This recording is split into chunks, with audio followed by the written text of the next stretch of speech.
வணக்கம் மக்களே, நான் தான் மதுரக்காரன் விஜய்.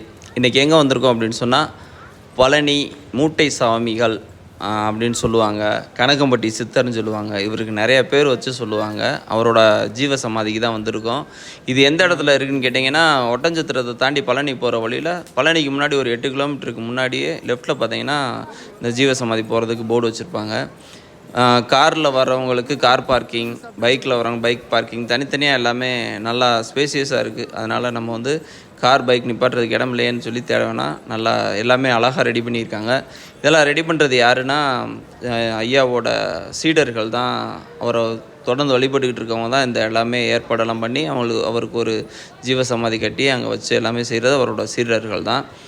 24 மணி நேரம் அன்னதானம் ஓடிக்கிட்டு இருக்குது. இங்கே காலையில் வந்துட்டு நைட்டு வரைக்கும் இங்கே அன்னதானம் சாப்பிட்டுக்கிட்டே இருக்கலாம். அப்படி அன்னதானம் போட்டுக்கிட்டு இருக்காங்க. இது அவரோட பொன்மொழிகள். அவர் வாயிலிருந்து வந்த வார்த்தைகள் என்னென்னவோ அதை வந்து அப்படியே ஒரு எழுத்தாக நம்மளுக்கு வச்சுருக்காங்க. இதை பார்த்துட்டு நம்ம அப்படியே உள்ள என்ட்ரன்ஸில் உள்ள நுழைய வேண்டியதான். இப்போ தான் ஒரு 9ஆம் தேதி தான் அவரோட குரு பூஜை முடிஞ்சிச்சு. அதனால் அந்த மாலைகள் எல்லாமே அழகாக அலங்கரிச்சிருந்தாங்க. இதுதான் என்ட்ரன்ஸு.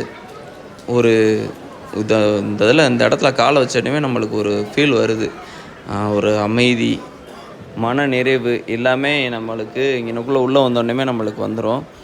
இங்கே வந்து நம்ம என்ன வேண்டுறோமோ அதை வந்து வேண்டிக்கிட்டு ஒரு 10 நிமிஷம் நம்ம உட்காந்தோம்னா ரொம்ப நல்லது. கண்ணை மூடி உட்காந்து ஒரு தியான நிலைக்கு போய் நம்ம வேண்டிக்கிட்டோம்னா நம்ம வேண்டினது பூரா நடக்குது. அப்படி நடந்தனால தான் இப்போ ஒரு சில பேர் வந்துக்கிட்டு இருந்த இந்த இடத்துல இப்போ ஒரு நாளைக்கு 50,000 பேர் வரைக்கும் வராங்க. ஏன்னா அவரோட வேண்டுதலை பூரா நிறைவேற்றிடுறாரு. அதனால் நம்ம வந்து ஒரு இடத்துல வந்து உட்காந்தோம்னா கொஞ்சம் ஒரு ரிலாக்ஸாக ஒரு அமைதியாக உட்காந்து நம்ம என்ன நினைக்கிறோமோ அதை வேண்டிகிட்டு போனால் ஐயா நடத்தி வச்சுருவார் அப்படின்னு சொல்கிறாங்க. நானும் ஒரு வேண்டுதல் வச்சுட்டு வந்திருக்கேன். அது நடந்துருச்சுன்னா நம்ம அடுத்த ஒரு வீடியோவில் அதை கண்டிப்பாக அந்த டீட்டெயிலை ஃபுல்லாக உங்களுக்கு நான் சொல்கிறேன். ஒரு அருமையான ஒரு இடத்துக்கு போன ஒரு நிறைவு கிடச்சிச்சு.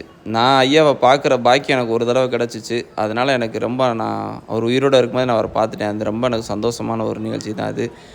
இங்கே எல்லாமே உங்களுக்கு ஈஸியாக கிடச்சிரும். அதாவது விளக்கு, அவருக்கு போடுற பூ எல்லாமே இங்கே வந்து உங்களுக்கு குறைந்த விலையில் கொடுத்துட்றாங்க.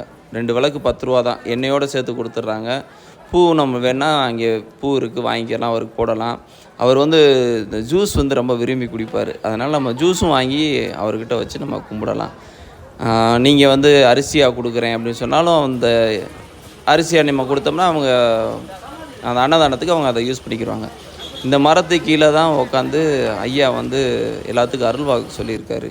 அவர் சொன்ன எல்லா வாக்குமே எல்லாத்துக்குமே நல்லபடியாக பழிச்சனால தான் அவர் இன்றைக்கி இவ்வளோ ஒரு நம்மளுக்கு ஒரு சாமி மாதிரி நம்மளுக்கு இருக்கார். ஆனால் அவர் சொன்ன வார்த்தை என்னென்னா, மனுஷன் கும்பிடக்கூடாதுன்னு தான் சொல்லியிருக்காரு. ஆனால் ஒரு அற்புதங்களை நிகழ்த்தியவரை வந்து நம்ம கும்பிட்றது வந்து தப்பு இல்லை. நம்ம பெரியவங்கனாலே நம்ம எப்போயுமே நம்ம இதில் கும்பிடுவோம். அது மாதிரி இவரையும் கும்பிட்டுறணும். இந்த இடம் தான் அவர் உட்காந்து இது சொன்னது. இந்த விரிய மரம் இலையை வந்து யாராச்சும் அவர் உயிரோடு இருக்கும்போது பிடிங்கிட்டாங்கன்னா அவ்வளோ கோவப்படுவாராம். ஏன்னா அவர் பறவைகள் இந்த மரங்கள் மேலாம் ஒரு தீராத ஒரு பற்று வச்சுருந்துருக்காரு. அதனால் இந்த விரிய மரத்து மேலே அவருக்கு ரொம்ப பிரியமாக, யாரும் இலையை தொடக்கூடாது, மரத்தை ஆட்டக்கூடாது அப்படின்னு சொல்லி ரொம்ப கண்டிப்பாக இருப்பாராம்.